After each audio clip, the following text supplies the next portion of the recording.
Materia es todo aquello que tiene una masa, ocupa un lugar en el espacio, es decir, que ocupa un volumen. La materia que observamos puede presentarse en estado sólido, líquido, gaseoso o plasmático. Si queremos saber la cantidad de azúcar que hay en un recipiente, basta con ponerlo en una balanza. En cambio, resulta difícil medir directamente la cantidad de gas que hay en un recipiente. Por ello, esta cantidad se determina de manera indirecta midiendo el volumen que ocupa, la temperatura a la que se encuentra y la presión que ejerce. El volumen del recipiente que contiene el gas se mide en litros o en metros cúbicos en el sistema internacional. Para medir la temperatura utilizamos la escala Celsius o la Kelvin en el sistema internacional. La presión que ejerce el gas sobre las paredes del recipiente que lo contiene se mide en el sistema internacional con una unidad llamada Pascal, con la atmósfera o con el milímetro de mercurio. Durante los siglos XVII, XVIII y XIX varios científicos estudiaron el comportamiento de los gases para entender cómo el volumen, la temperatura y la presión que ejercen varían en experimentar algún cambio. Debido a que resulta difícil analizar la evolución de las tres variables a la vez, se planificaron los estudios de manera de que una de las variables se mantuviera constante, y entonces medir los cambios que experimentaba la segunda variable cuando modificaban la tercera. Así, se establecieron las leyes de los gases.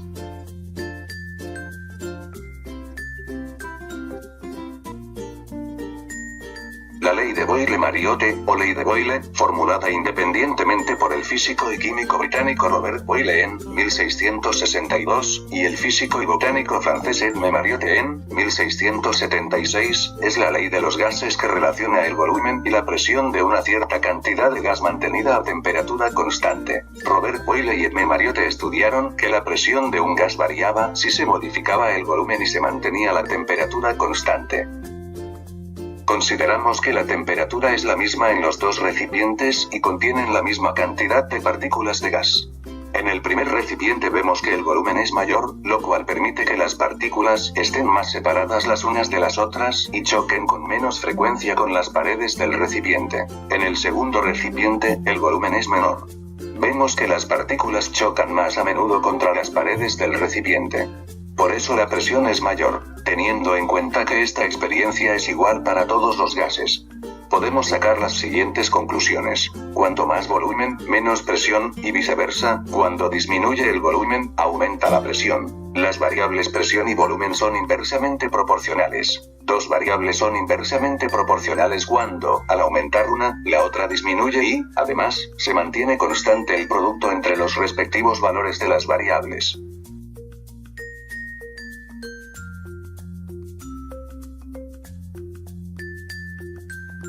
El destacado químico y físico francés, Joseph-Louis Gay-Lussac, estudió que si se mantenía constante el volumen de un recipiente, la presión de un gas variaba cuando se modificaba la temperatura. En este dibujo podemos ver lo que pasa cuando se calienta un gas en un recipiente cerrado. En primer lugar, vemos que el volumen es el mismo en los dos recipientes. En el primer recipiente o estado, la temperatura es más baja y las partículas se mueven más lentamente, por lo que chocan con menos frecuencia contra las paredes del recipiente. Si se aumenta la temperatura en el segundo recipiente, al ser la temperatura más alta, aumenta la velocidad de las partículas. Por tanto, el número de choques de las partículas contra las paredes del recipiente es mayor y, en consecuencia, aumenta la presión. En consecuencia, de la experiencia, podemos establecer que si se eleva la temperatura, aumenta la presión. Y si disminuye la temperatura, también disminuye la presión. Por lo tanto, concluimos que las variables presión y temperatura son directamente proporcionales.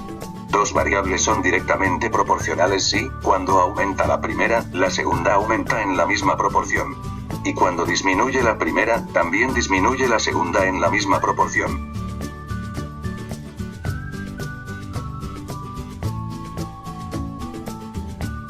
El inventor, científico y matemático francés, Jacques Charles analizó las variaciones que experimentaba el volumen de un gas cuando se variaba la temperatura y se mantenía constante la presión a la que se encontraba. Si observamos el dibujo, en ambos recipientes la presión es la misma. Sin embargo, en el primer recipiente la temperatura es más baja y las partículas del gas se mueven más lentamente. Si aumentamos la temperatura, las partículas se mueven más rápidamente y tardan menos tiempo en llegar a las paredes del recipiente. Si queremos que no aumente la presión, entonces se producirá un aumento de volumen y el émbolo se desplazará hacia arriba. Esto también se comprueba en este ejemplo que se pone a continuación. Imagina un globo que se expande cuando las partículas del gas chocan contra sus paredes. Al expandirse, eso mantiene la presión constante.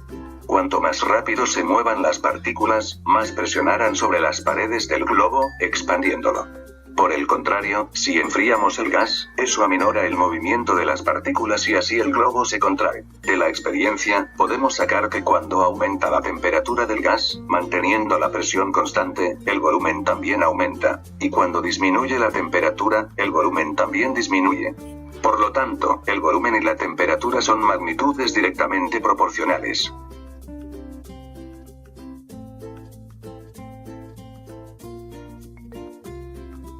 Una vez explicadas las tres leyes de los gases, vamos a hablar de la ecuación general de los gases ideales.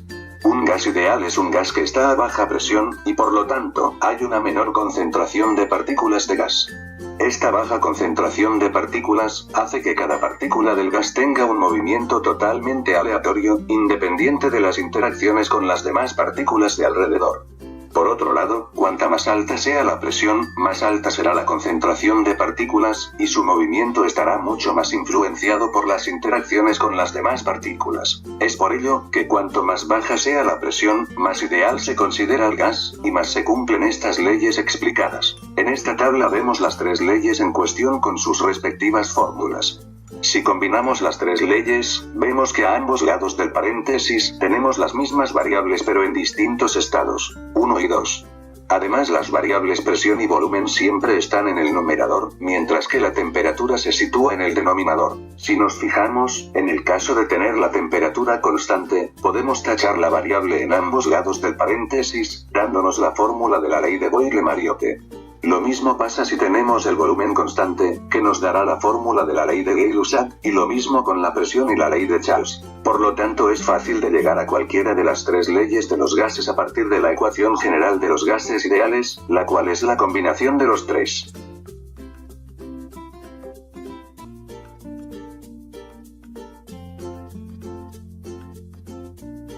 La ley de Avogadro, también conocida como principio de Avogadro, introduce una cuarta variable a nuestras ecuaciones además de la temperatura, volumen y presión, el número de moles o cantidad de materia representada por la letra N. La ley de Avogadro dice que volúmenes iguales de gases distintos bajo las mismas condiciones de presión y temperatura, contienen el mismo número de moléculas. Veámoslo en un ejemplo. Vemos que tenemos un recipiente al cual le hemos añadido un mol en condiciones de presión y temperatura constantes. Vemos que al mantenerse constantes estas dos variables, solo queda como variable el volumen. Vemos que cuantos más moles o cantidad de gas añadimos, más aumenta el volumen del recipiente. Por lo tanto, se establece que la cantidad de gas es directamente proporcional al volumen.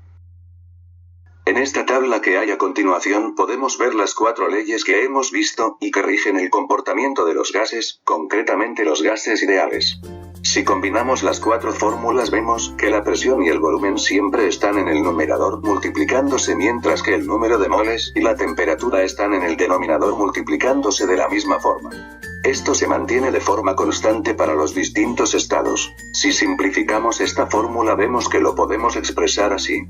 Si nos deshacemos del denominador pasando el número de moles y la temperatura al otro lado del paréntesis, nos queda la ecuación que aquí observamos. A esta constante se le suele llamar R, y así obtenemos la ecuación de los gases ideales. Esta constante R, se sabe exactamente su valor. Dependiendo de las unidades con las que se esté trabajando, se suelen utilizar estos dos valores que vemos a continuación.